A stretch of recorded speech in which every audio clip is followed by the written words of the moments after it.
As I walked home from work, the sun had already set and the streetlights had flickered on, casting an eerie glow on the sidewalks. I quickened my pace, eager to get home and escape the ominous atmosphere. As I turned a corner, I saw a figure slumped against a building, a ragged-looking man with wild eyes and matted hair. He was muttering to himself, his hands shaking violently. My heart raced as I realized that he was a crackhead, and I knew that I had to be careful. I tried to walk past him without drawing attention to myself, but as I got closer, he suddenly lunged at me with a crazed look in his eyes.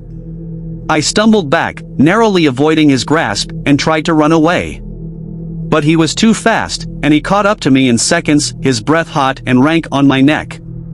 I screamed for help, but no one came to my aid. The crackhead's grip on me was unyielding, and I could feel his cold, clammy fingers digging into my flesh. I struggled to break free, but it was no use. As we stumbled down the darkened street, I felt a sense of terror wash over me. I knew that I was in grave danger, and that the crackhead could do anything he wanted to me. His grip tightened around my throat, and I felt my breath grow shallow. Just as I thought all hope was lost, I saw a glimmer of light in the distance. It was a police car, patrolling the streets. With a sudden burst of energy, I broke free from the crackhead's grasp and sprinted towards the vehicle, shouting for help. The officers heard my cries and rushed to my aid, arresting the crackhead and whisking me away to safety. But even as I was driven home, safe and sound, I couldn't shake the feeling that something terrible had happened to me that night, and that the memory would haunt me forever.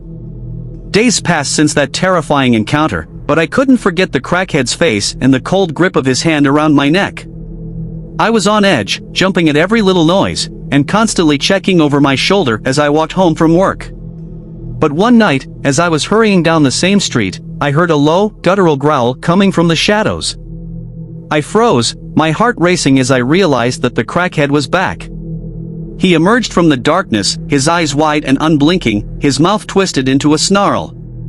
I tried to run, but my legs felt like lead, and I stumbled and fell to the ground. The crackhead loomed over me, his hands reaching out to grab me. I could smell the stench of his breath, and I knew that I was doomed. But then, a strange thing happened. The crackhead's eyes suddenly widened in terror, and he turned and ran away, disappearing into the night. I lay there, confused and shaken, until I heard a faint whisper in my ear. "Get up and run," the voice said. "You don't want to be caught here when it comes." I looked around, but there was no one there. The voice seemed to come from all around me, and I knew that I had to listen to it. I got up and ran, not looking back until I was safely inside my home. But that was just the beginning. Night after night, I heard strange whispers and saw strange shadows in the corners of my room. I knew that something was haunting me, something that had been unleashed by the crackhead's attack. I tried to seek help from priests and paranormal investigators, but no one could offer me any relief. I was trapped in a nightmare world, haunted by the crackhead's attack and the unknown terror that had followed me home. And as the nights grew longer and the shadows grew deeper, I knew that I was running out of time. Something was coming for me, and I didn't know if I would survive it. Despite the terror that had gripped me, I couldn't let the fear control my life. I had to go back to work and face the streets again, even though the thought of encountering the crackhead filled me with dread. With trembling hands, I set out from my home, walking as fast as I could. Every sound made me jump, every shadow made me freeze. But I refused to let the fear consume me. As I turned the corner onto the same street where I had encountered the crackhead, I felt a chill run down my spine. It was empty now, but I knew that the crackhead could appear at any moment, and that I would be powerless to stop him. I took a deep breath and pressed on, my eyes darting back and forth, scanning the darkness for any sign of danger. And then, I saw him. The crackhead was there, lurking in the shadows, his eyes fixed on me. I froze, my heart pounding in my chest, but this time I was ready. I had a plan, a way to defend myself against the terror that had haunted me for so long. With a sudden burst of energy, I charged towards the crackhead, my fists clenched, my heart racing. He tried to grab me, but I sidestepped his grasp and landed a solid blow to his jaw. He stumbled back, his eyes wide with surprise, and I took advantage of the opening.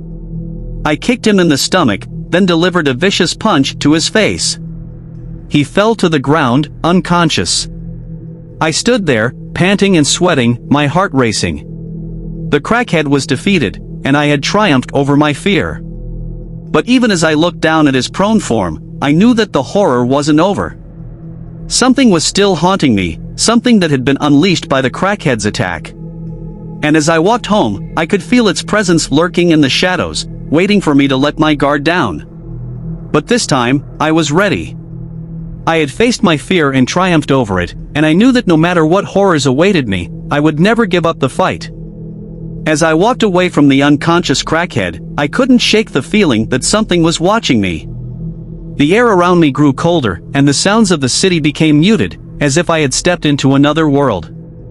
I looked around nervously, my heart racing with fear. Shadows seemed to move on their own, and I heard whispers coming from every direction. I knew that I had made a mistake by confronting the crackhead, for I had unwittingly unleashed something much more terrifying. As I walked, the whispers grew louder and more urgent, and the shadows grew darker and more oppressive.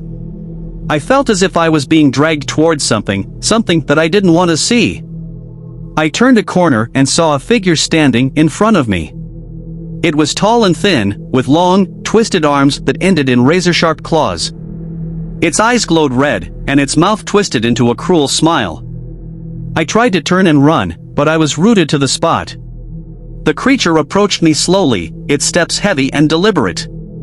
It reached out a clawed hand, and I felt a cold breeze wash over me. In that moment, I knew that I was going to die. I closed my eyes and waited for the inevitable, but the creature didn't attack me. Instead, it whispered something in my ear, something that chilled me to the bone. "You have freed me," it said. "And now I will take what is mine." And with that, the creature vanished into the shadows, leaving me alone on the dark, empty street. I knew that it would come for me again, and that there was nothing I could do to stop it. From that moment on, my life was a living nightmare. Every night, I heard the creature whispering in my ear, and I saw its shadowy form lurking in the corners of my room. I knew that I was slowly losing my grip on reality, that the horror was consuming me. And then, one night, I heard a sound outside my window. It was a soft tapping, a scratching sound that filled me with dread. I slowly approached the window and looked out, and what I saw made me scream in terror. The creature was there, outside my window, its eyes glowing in the darkness. It smiled cruelly at me, and then vanished into the night. I knew that I had only moments left to live, and I prayed for a quick death. But the creature had other plans for me. It wanted to keep me alive, to torture me for eternity. And as I sat there, trapped in the horror of my own mind, I knew that I had made a terrible mistake by confronting the crackhead. I had unleashed something much more terrifying than I could have ever imagined, and now I was paying the ultimate price for my folly. The creature had left me alone for some time, but the fear of its return never left me. I became a prisoner in my own home, avoiding any kind of social interaction, and living in constant fear of the creature's return. I could hear its whispers in my ear, even when I was awake, and it would often wake me up in the middle of the night, its cruel voice filling my dreams with terror. One day, I couldn't take it anymore. I decided to confront the creature, to find out what it wanted from me. I left my house in the dead of the night, walking through the empty streets with a sense of purpose that I hadn't felt in months. As I walked, I felt a strange sensation, as if I was being pulled towards something. It was a force that I couldn't resist, a force that drew me closer and closer to a dark alleyway. As I turned into the alleyway, I saw a figure standing in the shadows. It was the creature, but this time it was different. Its eyes were no longer red, but a deep, dark blue. And its voice, once cruel and terrifying, was now calm and soothing. "Thank you for freeing me," it said, its voice almost hypnotic. "I have been trapped in this world for centuries, waiting for someone to set me free." I was shocked. The creature didn't seem evil anymore, but rather grateful. It was like it had been reborn. "But why did you torture me?" I asked, still trembling with fear. The creature smiled. "I didn't mean to scare you," it said. "I was just trying to communicate with you. You were the only one who could hear me, and I needed your help." I was confused. What kind of help? I asked. The creature's expression turned serious. There is something coming, it said. Something that will destroy everything in its path. And I need your help to stop it. I was skeptical. Why me? I asked. The creature looked at me with its piercing blue eyes. Because you are the only one who can see me, it said. You are special, chosen by fate to help me save this world. I was stunned. I had gone from being terrified of the creature to being its chosen ally in a matter of seconds. But as I looked into its eyes, I knew that it was telling the truth. Something terrible was coming, and I was the only one who could stop it.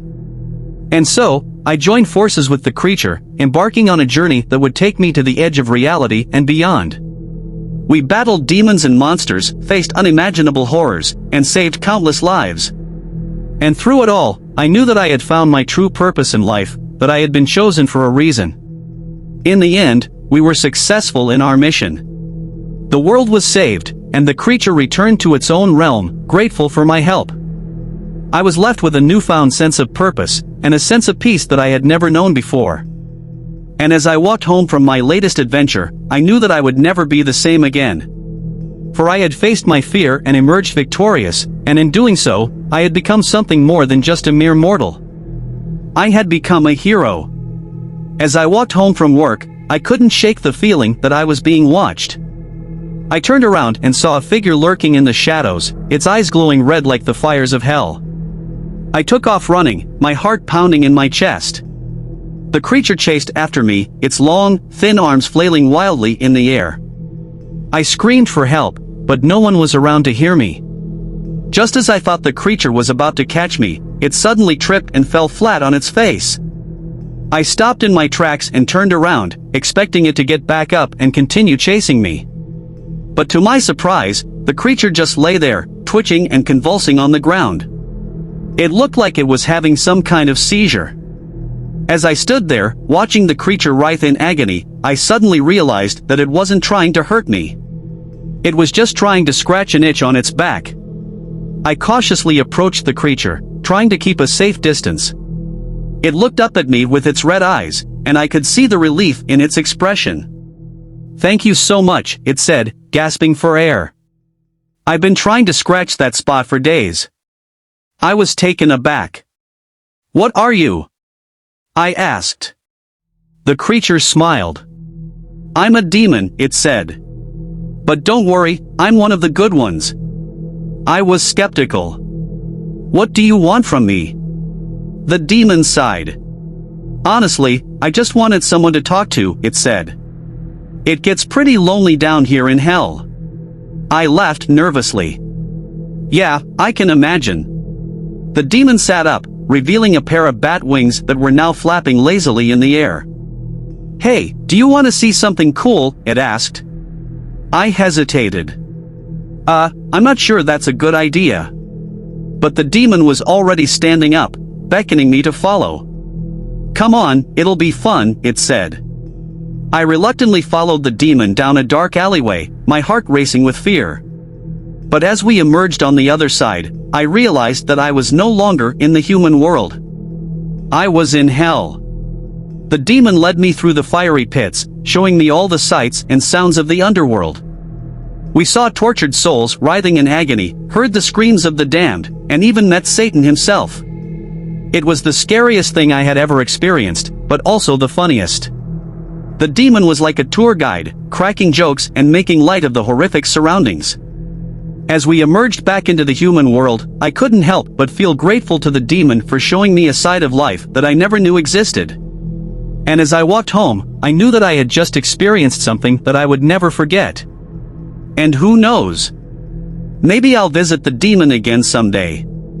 After all, it's not every day that you get to be best friends with a demon from hell. As I walked away from the demon, my mind was racing with thoughts of everything I had just experienced. It was simultaneously the scariest and funniest thing that had ever happened to me. But as I turned the corner onto my street, I felt a chill run down my spine. Something was different. The houses were all in disarray, the windows smashed and the doors hanging off their hinges. I stepped forward cautiously, scanning the area for any signs of life. But all I could see were the remnants of what used to be a peaceful suburban neighborhood. That's when I heard a voice behind me. "You shouldn't have gone to hell, my friend." I spun around, my heart pounding in my chest. It was the demon, but he looked different. His eyes were now a bright blue, and his smile was more sinister than before. "What do you mean?" I asked, my voice trembling. The demon stepped forward, his wings now stretched out behind him. "When you crossed over into the underworld, you triggered something. A chain reaction that released all of the demons from their eternal torment." I backed away, feeling a sense of dread wash over me. "What do they want?" The demon laughed. "What do you think they want?" "They want to take over the world, of course." I stood there, frozen with fear. How had I let this happen? I had just unleashed a horde of demons onto an unsuspecting world. But then, something strange happened. The demon in front of me suddenly turned to dust, blown away by a sudden gust of wind. And as I looked up, I saw a figure standing in front of me. It was an angel. "You have been chosen," the angel said, its voice echoing through the empty streets. "You are the only one who can stop the demons from taking over the world. But you must act quickly." I nodded, my mind racing with thoughts of how to save the world from certain doom.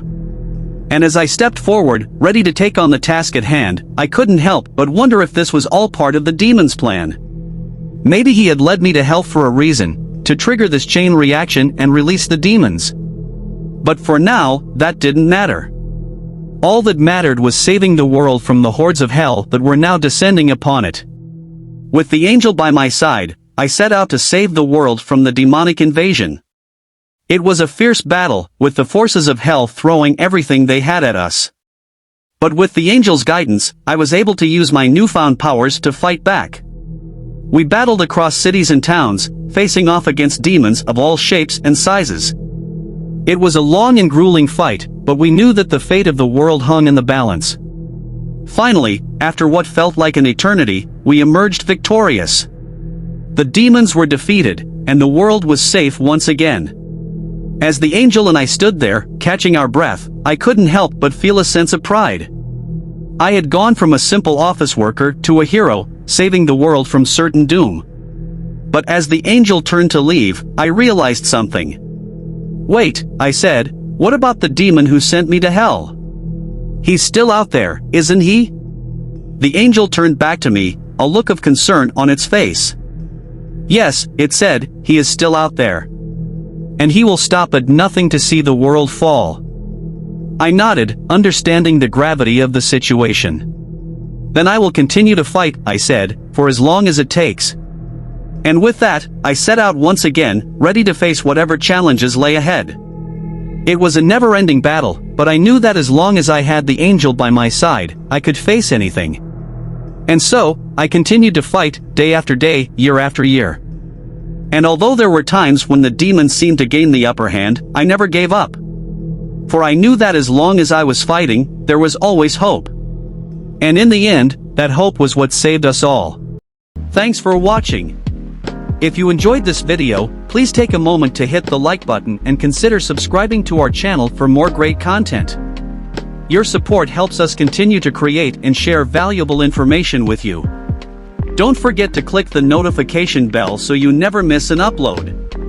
Thank you again for tuning in, and we'll see you in the next video.